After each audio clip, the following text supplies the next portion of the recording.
حضرت مغیرہ بن شعبہ رضی اللہ عنہ بیان کرتے ہیں کہ میں نے ایک عورت کو پیغام نکاح بھیجا تو رسول اللہ صلی اللہ علیہ وآلہ وسلم نے مجھے ارشاد فرمایا، کیا تم نے اسے دیکھا ہے؟ میں نے عرض کیا نہیں۔ آپ صلی اللہ علیہ وآلہ وسلم نے ارشاد فرمایا، اسے دیکھ لو، کیونکہ وہ زیادہ مناسب ہے کہ تم دونوں کے درمیان محبت ڈال دی جائے۔ مشکوٰۃ المصابیح حدیث نمبر 3107۔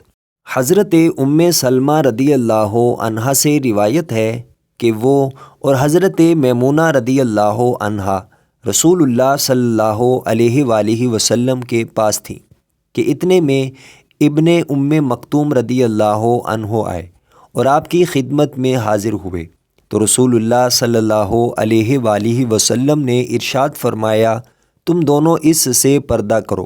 میں نے عرض کیا، اے اللہ کے رسول صلی اللہ علیہ وآلہ وسلم، کیا وہ نبینا نہیں؟ وہ ہمیں دیکھ نہیں سکتا؟ تو رسول اللہ صلی اللہ علیہ وآلہ وسلم نے ارشاد فرمایا، کیا تم دونوں نابینا ہو؟ تم اسے نہیں دیکھ رہی ہو؟ مشکوٰۃ المصابیح حدیث نمبر 3116۔